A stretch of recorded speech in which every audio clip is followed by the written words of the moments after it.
good to see you all. I hope your semester's going well. We're going to have 3 really good presentations today. These are individuals who, much like you 4 years ago, came here and were going, what am I doing? Why am I here? And why do they give us so much to do? And they stuck with it, and they stuck with it, and they stuck with it. And eventually they said, you know what, I'm going to try one of these summer programs. The advantage of the summer programs is you get to go places and do stuff we literally can't do here. You get paid for it, actual cash. Hey, using a little bag. I don't know, it's not not quite. And you get experience from people in the field who can then write you letters. Because it turns out letters are the currency of success. That's just reality. Sorry, that's just reality.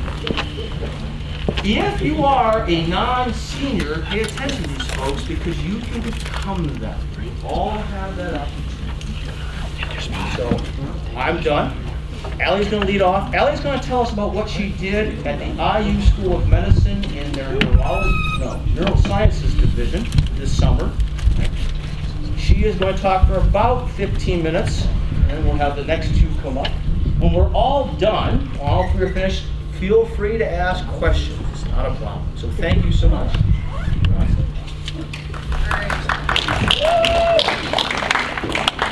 Like you said, my name is Allie. If you don't know me, I worked this summer at the Stark Medical Neuroscience Facility through the IU School of Medicine in downtown Indianapolis, and my research was based on TREM2 modulation of white matter pathology through peripheral macrophage recruitment and tauopathy.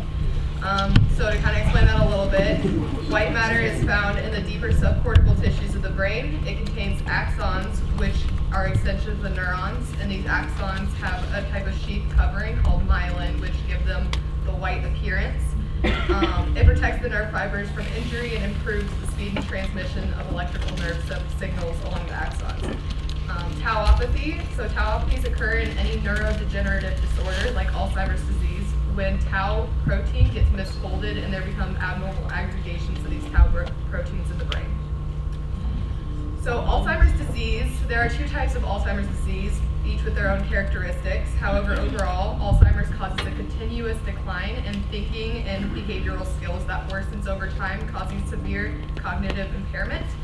Alzheimer's disease occurs due to an accumulation of extracellular amyloid plaques and intracellular hyperphosphorylated microtubule-associated protein tau, which aggregate into neurofibrillary tangles. We were especially interested in the role of tau in this disease and progression. So genome-wide association studies have identified a number of risk genes whose mutations have been linked to an increased risk for neurodegenerative disorders like Alzheimer's disease. Specifically, triggering receptor on myeloid cells 2, or TREM2, has been identified as a risk factor in a number of diseases like Alzheimer's disease, amyotrophic lateral sclerosis, and Parkinson's disease. So by better understanding TREM2, it could provide key insights into neurodegenerative disease pathology as a whole. As the name suggests, TREM2 is exclusively expressed on myeloid cells, which are cells produced in bone marrow. The TREM2 protein is found on the cell surface, where it interacts with the TYROBP proteins to form a complex that transmits chemical signals to activate the cell, which triggers an inflammatory response to disease and injury. Expression of TREM2 varies within each central nervous system region and also with age and disease state. And we notice that there's highest expression in white matter. Little is currently known about TREM2 and tauopathy, particularly about the interface between TREM2 and peripheral immune cells. So we wanted to look into it and see how TREM2 modulates white matter pathologies and disease progression. So CD45 high is a transmembrane protein that assists in cell activation. It acts as an immune marker for different hematopoietic cells, which are immature cells that can develop into all types of blood cells through hematopoiesis. The Lamb Lab has previously done work to show that increased TREM2 expression in white matter regions coincides with the local infiltration of these CD45 high monocytes in the humanized tau, or H-tau model of tauopathy. This suggests a link between TREM2 and the peripheral immune response in tau pathogenesis. The functions of distinct myeloid cell populations in the brain remain poorly understood, and little is known regarding the role of these peripherally derived immune cells in tauopathy, so we wanted to explore this topic further. So to begin, we looked at CD45 high cells across the brain in both B6 and humanized tau mouse model, or H-tau mice. And we noticed an age and disease-dependent increase in the presence of these cells, with H-tau mice consistently having higher cell counts than the B6 mice. So you can see this upward trend right here. We also wanted to look at regional specificity, and what we noticed was that the CD45 high cell counts were significantly increased in white matter regions like the striatum and cerebellum. So since CCR2, CCL2, That helps a lot. okay. Thank you. Since CCR2, CCL2 signaling is involved in the extravasation of these peripheral cells into the brain, we use CCR2 knockout mice, which means the CCR2 gene was disabled, to confirm the origin of these CD45 high cells.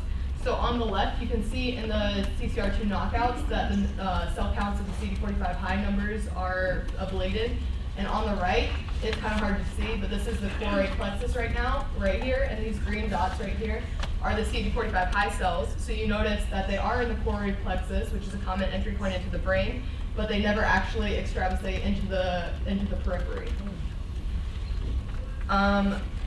In addition to this, our lab has also done bone marrow chimera work involving tail vein injections of marked CD45 high cells to, again, confirm the origin of these CD45 high cells are from the peripheral immune system.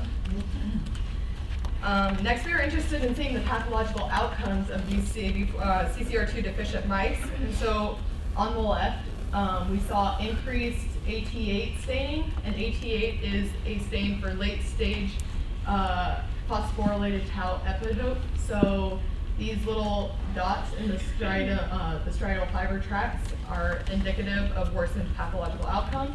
In the striatum, you notice you can't really see anything. This was a stain for CD45, which again, we noticed that there are no CD45 high cells, and also myelin basic protein, so we noticed a decrease in myelin basic protein. And on the right, these blue cells are olig-2, and we also did SMI32. So oligomeric oligodendrocyte marker 2, we noticed that there was a decrease, and SMI32 is a stain for axonal damage. So again, all of these just indicate that there's worsened pathology. Next, we are interested in seeing the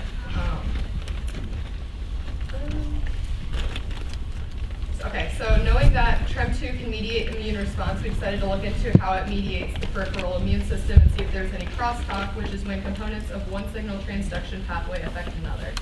We noticed an overall decrease in the infiltration of CD45 high cells in the TREM2 knockout mice. And again, these the areas that did have higher cell counts were again in the white matter, like we saw in the CCR2 knockouts, suggesting that these white matter regions are the most important for our work. To further explore TREM2 signaling and its role in white matter pathology, we examined regional alterations of white matter proteins, signaling factors, and tau in 12, 18, and 24-month-old H-tau and H-tau TREM2 knockout mice using immunohistochemistry and immunofluorescence, as well as quantifications from Western blots. For the sake of time, I'm not going to go into the Western blots, but if you would like to know the results of those, just come find me anytime, and I'd be happy to explain them. So immediately, right off the bat, and I should say we didn't have time to do microglial activation studies, but you can immediately notice an altered morphology in microglial activation. So this is the wild type. This is what normally happens when microglia get activated by these CD45 high cells. And on the right, in the TREM2 knockouts, you can clearly see that there's a difference in morphological state. Also, you can notice, I guess it's kind of hard to see, there's an aberrant localization of these cells in the cortex and gray matter regions, which should not be there. And as you can see on the left-hand side, they're not. So next, again, it's a little harder to tell in these images because of color balance, but there is increased AT8 stains in the striatal fiber tracts that increase over time. I want to point out that over here, these aren't actual stains. They're a result of like slight overstaining. So if you look closely at the images, you can see little granules inside the fiber tracts. And the H-tau mice almost show a clearance of these tau epitopes over time, while the TREM2 knockouts only have worsened pathology as time increases. So here we have the T22 stains, which stands for oligomeric tau. And even in 12 months, you can immediately notice the difference between 12-month H-tau and 12-month TREM2 knockout. You can see that there's a lot more T22 stain in the TREM2 knockouts, and again, it only worsens over time, especially compared to the H-tau mice. Here we notice a reduction of oligodendrocyte marker 2, which is kind of the like light blue cyan color between the H-tau and the H-tau TREM2 knockout mice. OLIG2 is expressed on oligodendrocytes, which are responsible for producing the myelin sheath and play a role in remyelination events. Additionally, we saw an increase in axonal damage marker SMI32, which is kind of the reddish color. And that just suggests that in the TREM2 knockout mice, there's an increase in the axonal damage. Again, all of which are just indicating heightened pathology. These are myelin basic protein stains, which again are kind of hard to see on the screen, but these results actually directly mirrored the results produced by our Western blots, where there's an initial decrease in myelin basic protein in the H-tau mice at 12 months, followed by, and we believe that this is to initially get at the tau oligomers, because there's followed by a subsequent remyelination. You can see the brighter red color here. At 18 months, however, there's little to no change, if any, in the TREM2 knockout mice, suggesting there's lower amounts of myelin basic protein, again suggesting heightened pathology. Another outcome from the Western blots I feel I should discuss is that the TREM2 deficiency in H-tau mice resulted in increased pro-BDNF levels. Mature BDNF is required for remyelination events. However, the precursor protein pro-BDNF has been indicated to be involved in apoptotic events. So again, it just all leads to the idea that TREM2 is leading to worsened pathology. So kind of in summary, there was increased infiltration of peripheral CD45 high cells with age and disease progression. Regions with less CD45 high cells showed worsened white matter tau pathology, predominantly in T22 oligomeric forms. TREM2 deficiency leads to heightened pathological outcomes. And so these are all examples of markers of pathological problems that suggested the heightened pathology in the TREM2 knockouts. And again, the unexpected result that we had was that there was a brief decrease in myelin basic protein at 12 months, because originally we expected to see a consistent increase in the TREM2 knockout myelin basic protein over the over just the regular H-tau mice. And we believe that it was to get at the tau oligomers in early stage, followed by subsequent remyelination. And our results suggest a critical role for TREM2 in the regulation of white matter pathology and tauopathy, either directly through signaling or indirectly through other cell types. An important direction for future studies will be investigation into vascular deficits through astrocytic and macrophage inputs, often preceding and contributing to white matter pathology. The LAM lab has already begun to look at signaling pathways and cytokine-chemokine differences between genotypes that are related to myelin and vasculature structures. So now I just wanted to talk to you guys for a minute about undergraduate research programs. I think they can be very beneficial, especially to sophomores and juniors. So first, you can build transferable skills and enhanced resume. So this summer, I learned how to handle mice. I performed surgery on mice. I played with flow cytometry. I did Westerns. I learned so much this summer that just we don't necessarily have the capability to do here. So I would highly suggest it. Also, you can explore different career directions. I would have never thought I would be interested in a PhD or even in neuroscience at all, and I just fell in love with it this summer. And also, a lot of these research programs have different seminars where they'll have people come in and talk about different career paths. That is perfect, because even if you're completely shut to an option, it's still good to hear your options and know what you can have the potential to do.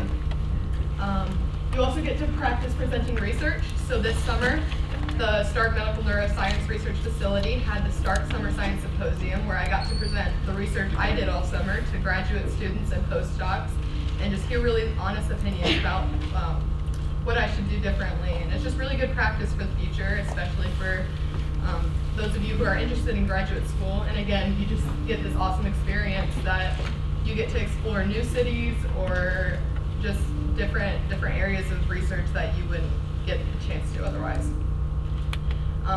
I'd like to take a second to thank all of these people. They've all helped me over the past months to years, and I wouldn't have been able to do this without them. And then these are just my Westerns. I thought I would show them to you for a second, and if you have any questions, just come see me later. And yeah, that's it.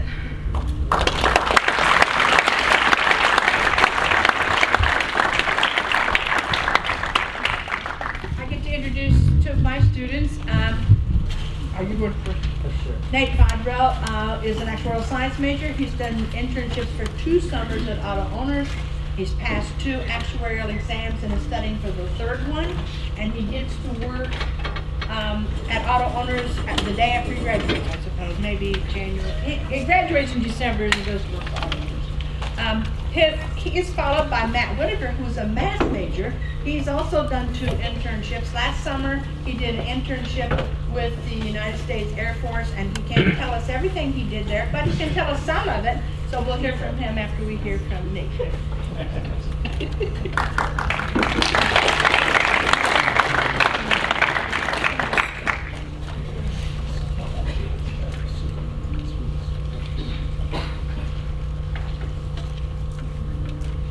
If you only understood like 50% of what Allie said, it's 50%? okay. I'm pretty much in that same boat. So. You got 50%? Wow. I think I knew 50% of the words, not how they got. Okay. Just a quick poll. How many of you are freshmen or sophomores? Okay, most of you. That's what I expected. So I spoke on the same topic in the spring at some point, and so since I assume most of you probably were not there and are underclassmen, I decided it was probably best for me to reshare about my first internship experience. If you are fortunate enough to have two internships at the same place, you'll probably notice that your second internship there is a lot more like you were just a full-time worker. So, and that's definitely what I experienced this past summer. So I'll get into explaining my first summer at Auto Owners and kind of what the future looks for me. So just a little bit about the company. They were established in Mount Pleasant a long time ago, and they relocated to Lansing, which is pretty much my hometown, a couple years afterwards. They started by collecting only $100 in annual premiums, and today they're a Fortune 500, and I think they're in like the 380 range, but they are for sure one of the largest private companies. So most companies on the Fortune 500 are public and they have traded stock, whereas Auto Owners does not. They operate in 26 states, and they offer almost every type of insurance you can think of. But I worked in the commercial side of things, but I'll get back into that in a second. What's nice about them is they only work with independent agents, so you'll meet with an agent who decides that they want to work with auto owners. They're not forced to. And part of the reason that Auto Owners is thriving right now is that their claims department is awesome. Most people have this bad idea that if you have something you need to claim insurance on, your insurance company is going to try to stiff you out of money. Whereas, as far as I've been able to tell in my short experience there, if you have a claim, they want to help you get back on track. So I've worked in a department the last few summers called TPP Systems. The TPP part stands for Tailored Protection Policy, which is like the super complex business stuff. So if it's hard, it comes to our department. That's pretty much how it goes. And then the systems part is just like software or program development. So TPP is one. There's 2 parts of commercial, which is TPP, which is the hard stuff, and then BOP, which is kind of like the easier businesses, like they have one location or they're a small business or you name it. My department is one of the few that still work with COBOL. So COBOL is a very old programming language. It was designed in 1959, and I don't think it's really been updated since like '86. So it's pretty ancient in terms of computer technology. You'll see it in large companies or governments because once you start using a system, it's very hard to transfer. When you are dealing with billions of dollars of premiums from my department alone, it's kind of hard to just switch all of that over into a new system. One thing about COBOL is it requires use of a mainframe. For those that don't know what a mainframe is, it's like you can kind of compare it to a server. For intents and purposes, it's pretty much the first types of servers. So if you're not connected to the mainframe, you can't work. So there's some issues that come up when the systems go down and you kind of just have to sit, but that's how it is. We use two types of COBOL, which they call batch and CICS. The only, the way you program is pretty much the same for those two, but the main difference between the two is how you run them. So batch requires what's called a JCL, which is an entirely different programming language, which seems kind of backwards, I know. But you make another program that runs your actual program, if that makes sense. And then CICS is more of like an interactive form, so you'll program something, and then the way you run it is you type in a trans ID, like a 4-character code that pulls up your program, and then you interact with what comes up. So what I did my first summer, and then kind of worked on a little bit my second summer because I knew the most about it. So our department, I should say the company, a long time ago, as in like 6 to 8 years ago, wanted each department to come up with a comparison tool so that they can compare their production environment with their testing environments to make sure that the declarations are looking correctly. A declaration is just like, it's like the terms and services of an insurance contract. So the problem was our department is super complex, so it was really hard for us to get this comparison tool running. I believe the project was created in like 2012 and I got started on it in 2018, so it had been a long time. So some of the roadblocks that I came across, so as I kind of said, our departmental infrastructure is pretty bad, if I'm going to be honest. If you want to work with a policy, you have to use the CICS modules that you physically have to interact with to change. If I say online modules, that's what that refers to. But then the actual creation of the declarations are all batch, so they run overnight where no one touches them. And then another problem is the comparison tool was created by a third party outside of our company, and it's controlled by a different department within the company.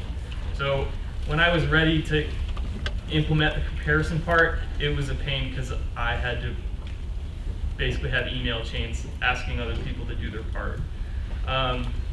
As I said, online modules require manual interaction, and so since we want to process like 1,000 to 1,200 policies for our comparison per night, no one is going to manually key those in. So I had to trick the system into starting the reprints by itself.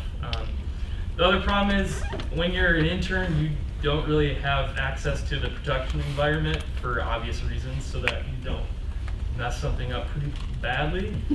So I had to work around how I was allowed to use it myself, and how the production environment is really only available at night at like 2 in the morning, essentially. Then my final thing, I play soccer, if you guys don't know, so I had to come back to school like the August 3rd.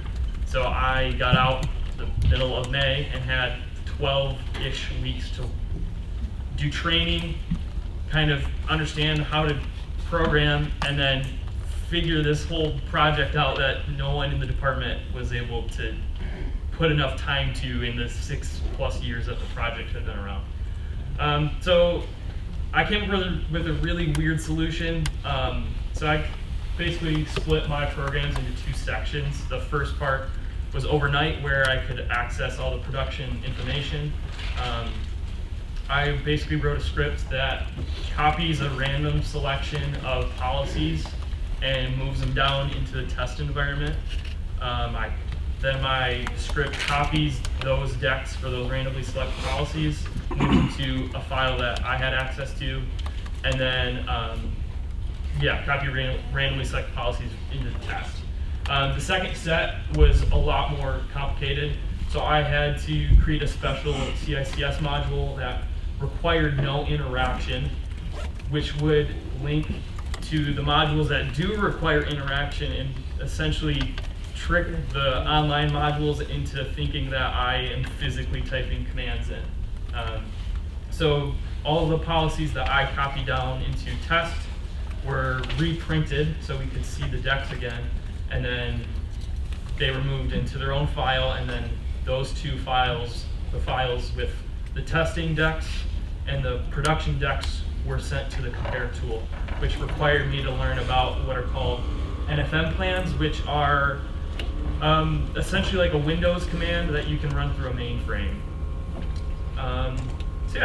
So I guess I should say my project was super complicated. I had no COBOL experience going in. I had almost no software development experience going in. I'd taken a class in Java, but if you know anything about Java, like that doesn't apply to pretty much anything else.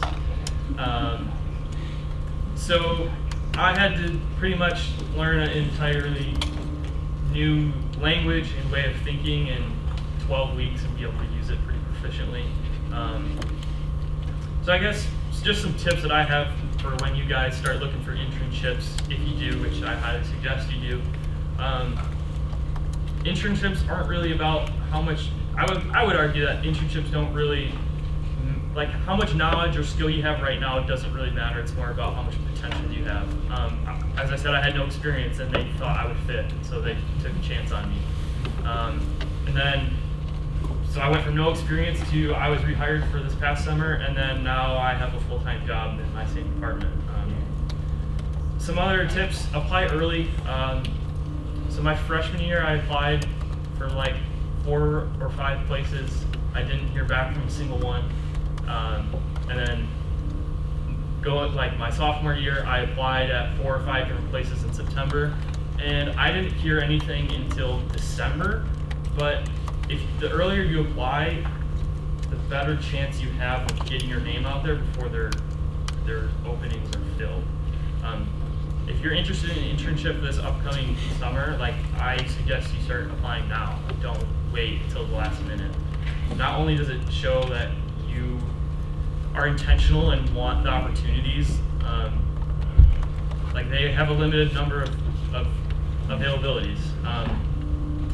I would suggest just fill out applications for a ton of places. Like you're gonna, I hate to say this, but you're gonna get rejected. Like it's gonna happen. I applied at 5 places. I received instant emails back from 2 of them that I was not accepted. And I think, and it has nothing to do with you. I think a lot of companies now use, like they will scan your resume or cover letter or whatever, and if you don't have the right wording in there, you're instantly rejected. It has nothing to do with who you are as a person. But I heard back from 1 place, and to be honest, my first application for auto owners was for a totally different department. And they said, we think you'd be better at something else. Do you want to try it? And I needed a job, and I wanted to learn, so I was like, sure, let's do it. Similarly, just use that as an opportunity to judge how much you enjoy a certain specialization in your field. I had no interest in IT my first couple of years in college, and now it's my first real job. Like I've been studying for these actuarial exams, which take forever, and you put like hundreds of hours into practice, and now I don't know if I'm ever going to use it. So I think Allie said that she was not planning in getting into neuroscience, but like she went for it and now she enjoys it. So I remember last time I was speaking, the other two people that presented also were in a similar boat. They didn't, like their internships had nothing to do with what they studied, but they loved it, and I'm pretty sure both of them are working there now. So yeah, I definitely recommend you guys try to get some internships. It's a good experience. You make a little bit of money, and you never know, maybe it'll lead to a full-time job.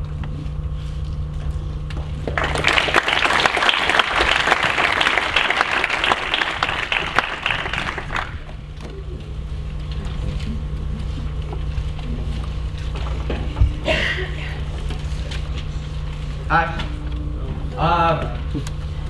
That acronym, how many of you think it's StatCo? It's not. Oh! It's StatCoE. And if you want to ask me about the difference between initialism and an acronym, I still can't tell you what it is. But at the bottom, that's what the acronym / initialism means. And this is where I spent my summer. Dr. Auger mentioned that it was for the Air Force. It was actually for the Department of Defense. So before we get started with that, a little bit about me. I'm from Mount Vernon. I'm a senior math major, and I'm at a fork in the road working with data analysis or teaching. So that was fun. So what is StatCoE? So the StatCoE is a group of statisticians and engineers equipped to assist programs within the DoD in developing rigorous defensible test strategies to effectively quantify and characterize system performance and provide risk-reducing information. Matt, what does that mean? I'll tell you what it means. This is for the military. Military, their job is to win. Their job is to make sure the United States is safe. And how do you do that with a system or weapon? That's basically the same thing. How do you do that and make sure that your weapon does its job? How is it going to do it at a low cost? Because each test run may be millions of dollars, literally millions of dollars, sometimes hundreds of millions. And how does it do it to the point like you get it done, but you want to get it done quickly, but you want to make sure it does its job. And so these people know what they're doing. Not a single one of them had only an undergraduate degree. Every single person had a master's degree or a doctorate, and 75% of them were former military, bringing in the experience. And I have never felt so underprepared in my life.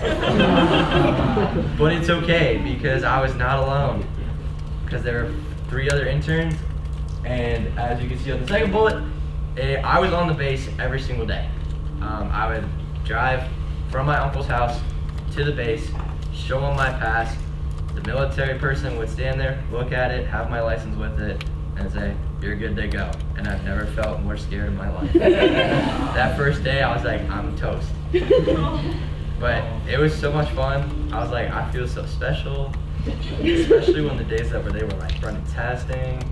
We'll get into more of that later. So what did I do as an intern, since I couldn't really have the clearance of the government because it took 6 months and I was only there for 3? I didn't take coffee orders. The stereotype of interning takes coffee orders is not true. Have any of you heard of JUMP or the statistics testing of DOE? All right, Dr. B, come on. JUMP is crazy. It's similar to R, which R is like an older version of JUMP, and JUMP is specifically designed for DOE, which DOE, when you make a test, you're like, let's test this point, let's test this point, let's test this point with these certain criteria, with these certain conditions, and set it this way, and then fire the gun. DOE is like, no. You're gonna do it this way, you're gonna do these specific runs, you're gonna do it in this many runs, and dealing with things like power and different, like what's your signal to noise ratio, which if you wanna know all those math terms, come talk to me. Just for time and efficiency's sake, it's very confusing. It took me about 4 weeks to learn what each single term meant, and I don't know if I can explain it in 10 minutes. So, my main project, since I had told them that I had taken a database systems class here, and I had worked with Java here, the two people that I worked under, they were kind of like my mentors and supervisors to help me with a lot of things. They were in acquisition programs, so that's just programs with different military programs. Their testing for their military programs didn't start until after I left. So a lot of the work that I would have done for a program that was happening during the summer, I couldn't do since it didn't happen. And so I went to them and I said, what can I do? And they said, we have this idea that we want to take everything from weekly reports that we have in meetings, and we want to basically put it in one place and get information from it. So that's what I did. So they use Microsoft Access and Microsoft SharePoint. And as you can see, Microsoft Access, database software, super sweet. SharePoint, think of it as like a Google Drive, but for professionals and a lot more techy. And so what would happen is weekly meetings, they would come in and they would type up reports because the assistant director and director, which happened to be government status for this Pentagon, that was a little terrifying. They wanted to know what they were doing in different programs. They're taking care of, like, I would say 60 different programs within the entire Department of Defense. And they wanted to know, like, what do I need to do? Like, what bandwidth do you need for me as someone who's a government official to say, hey, let this happen? Because I'm gonna be completely honest, some of the engineers had no idea what they were talking about. And all of the people that I worked with are sitting there going, are you kidding me? Just listen to what we're doing. We know what we're doing. And that was really interesting to see that. So anyway, back to my project. So what they wanted to do, and you'll see it, I wasn't sure what I was able to share just with like some of the information being like part of the company. I didn't check with them before, like, hey, what can I share about this project? And it's also a massive project. And so it's on Access, and so I was able to make a link from SharePoint, which is on Internet Explorer, to Access, so that every time that was uploaded in SharePoint, it would be transferred to Access, automatically updated, and then run the reports and queries that I had made to then spit out the information at the little bit. Wow, look at that. At these 3 clicks of a button. So if I click this button, it'll give me all the information for each individual acquisition program within the stat CUE. If I click the second button, that gives me the information for each individual person within each program that they're working on. And this was helpful because it goes with the third one. They would write quarterly reports, and it's super tedious when you're trying to go through like 1,000 different reports, and throughout the whole entire week, because this is going back to 2017, and they'd have weekly meetings. So there's 52 weeks in a year, and it's 2.5 years. That's like 150 reports. Within those reports, there was like 20 different entries, so it got a lot. It was a lot. And so after I made this whole entire thing, I made it super pretty, I went in and I said, hey, I'm finished. And they said, great, make a user's guide about it. And I said, a what? And they said, go through step by step and say everything that you did with that. And I said, oh no. So 2 slides ago it said it was 34 pages and 7,000 plus words. Yeah, but kind of what Ali, Nate, and I are talking about, it's experience. Like, I can tell people that I wrote a user's guide and I know how things are done and I know the product so well that I was able to tell you step by step of what to do and why it is what it's doing. And some people are gonna be like, oh, you know what you're doing. And like, that wouldn't have happened without an internship. Like, it's a way to prove yourself outside of the classroom. And so, yeah, as you can see, kind of going back to this real quick, with the stat expert, you can filter by person, or the program, you can filter by program. It'll just give you the report with that specific program, because my last name is Whitaker, and I do not want to hit the -5 stat expert and scroll down all the way to W if there's 50 people in front of me. I'm gonna be like, just give me mine, thanks. There were some other additional things, but I could talk about that later. So, kind of talking internship tips. Kind of as Nate said, apply now, apply as many as you can. It only takes one yes. And it literally only takes one yes because I did 30 plus and got a no or a no answer for every single one. But don't get bogged down if you get lots of no's because there will always be a yes. I got this yes through a phone interview that happened in my dorm room. And they said, hey, we want to make you an offer. And I said, great, it's my first offer. And they said, how does this sound? And I was like, that's more than what I've thought about making. Sure, I'll take it. And one of the things that I've noticed during interviews is you want to find the balance between owning what you've done versus saying, look what I've done. Trying to find the balance of like, I was in this class and this is what I was able to complete. Not, I can do this because I did it already and it's great. Yeah, who is to judge if it's great or not? And the people, it was super interesting work environment. I was able to talk to the associate director and the director who, as I mentioned before, were government officials, also former military, high up former military.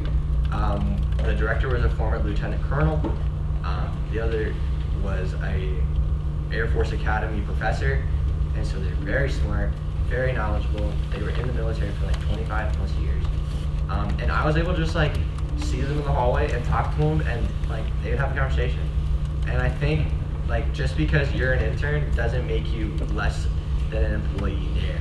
You're an intern because you're still in school. Sometimes companies will understand that like you're there to learn and I was there to learn. I learned about things that I never would have learned here. Like reliability, I still don't know what that is. But in the statistics classes here, I wouldn't have learned that. And so I showed Dr. Hager the books and I was like, I don't know what this means. And she's like, that's awesome. I'm like, that's great. And so I walk out of there knowing what to look for. Could I have gotten a job here? Maybe. Right after graduation? No. That's because the minimum to work there is a master's degree. But it's a master's degree because they're doing work for a bigger entity than themselves.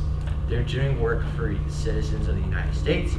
They're doing work for the government themselves because the government wants to keep people safe. That's up for debate for some of the random stuff we don't even talk about. And they want to make sure that they hold the promise that they're going to keep this nation safe. And in order to do that without blowing the bank, the Department of Defense, the different programs, called the Stat CUE and said, hey, we need your help. This is our budget, this is what we're looking to do, and we need it by this time. And the Stat CUE says, okay, sweet, we got this. And then another thing that was really cool is they would give us tours. They'd be like, hey, let's go look at this material lab that we ran testing for like last year, and they're able to, and like there were some things that were like sweet. Also, little side note, Air Force Museum, Dayton, Ohio, sweet. They have like 4 different former Air Force Ones, including FDRs. Highly recommend. I would duck. I'm short, and I had to duck. But again, it's more than just sitting at a desk. It's more than just doing work. It's more than getting people's coffee. It's getting valuable experience that you can put on your resume. Like the fact that I can tell people that I work for the government, they're like, oh shoot. But like, it takes work, it takes time, it takes patience. And I think if there's one thing to take away from this whole day, it's to like start early, don't give up, and don't be afraid to hype yourself up and be like, I'm not qualified. You are qualified. You just gotta convince them and convince yourself that you're qualified for the job. And if you walk in with that confidence that you're qualified, then you have a better chance than if you walked in and you're like, oh. So, I believe a few more things. It's paid. I made a whole lot more than a regular summer job back home. A lot. And they'll write you amazing recommendation letters. The fact that I have a recommendation letter for someone in the military is huge. And I have a recommendation letter from, number one, a woman with a master's in mechanical engineering who is way smarter than I will ever be, who helped me with this whole entire job. The fact that they can say, yeah, they did this work and it's great and we use it. It's like, great, I did something and it was impactful. And like, if that's the only thing you walk out for the summer is that you did one thing, but that one thing made a difference, you still made a difference. So that concludes my portion of the presentation.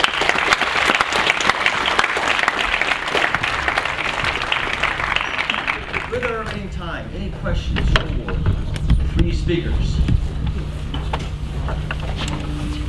Chuck, go for it. Allie, I didn't understand any of your science. I didn't even understand any of your language. How long did it take you to learn to understand the way that you now talk? So I walked in I was telling this to Dr. Wyman, the first day, and the PI I happened to be placed under was the head of Alzheimer's Forum. He's the head of the whole building, like basically anything Alzheimer's, he's on it. And I walked in and I didn't even get to meet my regular PI because he was so busy, so I met my sub-PI, and she hands me this thick binder with like 50 different papers in it. And she was like, do you think you could have these read by next week? And I was like, sure. So, but honestly, they had weekly meetings with me and my graduate student I was working with explained things to me a billion times. So it was one of those things where it took a lot of time, but I love that I can understand it.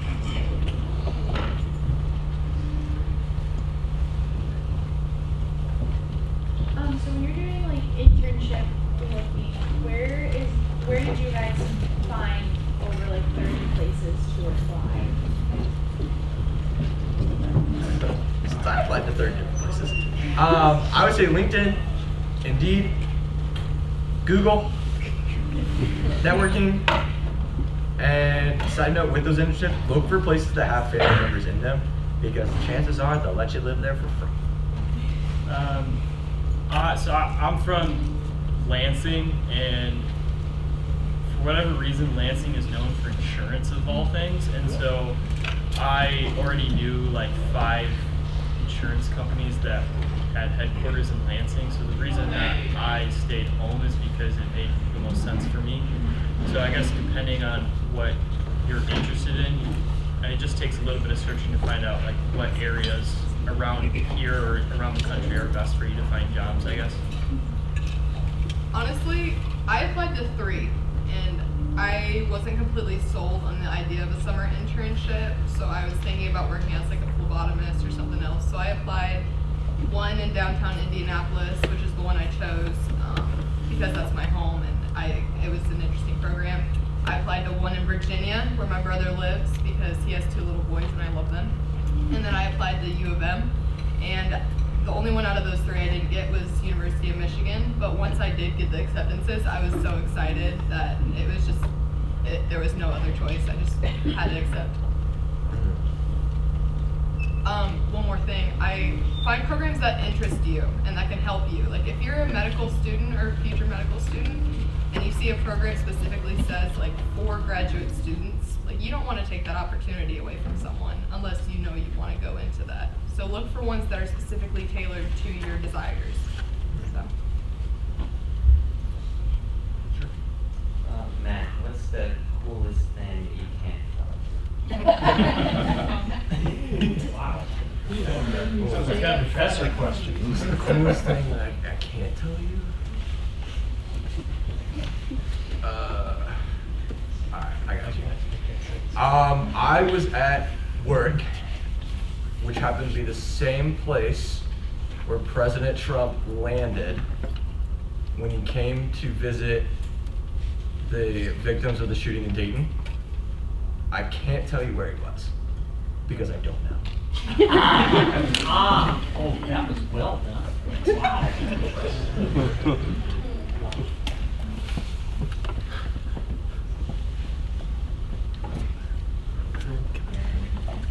One other thing to think about. It turns out you're going to need letters of recommendation for these programs.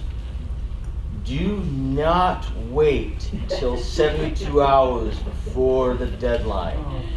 The response you get from the faculty, particularly a short, myopic, bald man, will be incredibly unpleasant for one of us. And I sleep fine either way. Get on top of it early. Get after it as fast as you can. The same goes for your internship too. You never know, once you leave the internship, don't wait to get one from them. Yeah. Because you never know if like 3 weeks from after you leave, if they're still gonna be there. Yep. I finished it in August, and about 2 weeks ago I said, hey, can you fill it out? And I felt like that was late. Just because you don't know. You don't know if they're gonna be there. You don't know if they moved on to a better thing, or if they moved on to a different thing, and it could be equal value. So don't wait until you have to get one. Kind of what Dr. Wyman was saying. Because they're gonna have you fresh in their mind as soon as you leave. They're gonna be like, remember those interns we had? They're great. Hopefully they'll say that about you guys, which I know they will. And so because they still have you on their mind, they're able to write a more thought out, well-written recommendation letter for you to say, hey, here's accreditation for my experience when you go to a full-time job or to another internship. Also, what Dr. Wyman said, help them help you. So I know Dr. Wyman specifically will ask, like, what are your interests? What, like, are your achievements? So don't just go up and be like, hey, I know we've talked twice, I need a letter of recommendation. Like, help them get to know you better so that they can write a better letter of recommendation. Or even write a draft for them. So, They had me do that. really? Yeah. They emailed me and they said, yeah, I'll write you a recommendation letter. Drafts are good. And I was like, what? I just had to draft by myself. I didn't know how to do that. I said, I'm good. Just let me do it. And then they put a little more fluff in there. Because Are there any other questions? All right. There'll be another one of these in November. I won't be here. But if you need something, email me. Be safe, be good. Good to see you.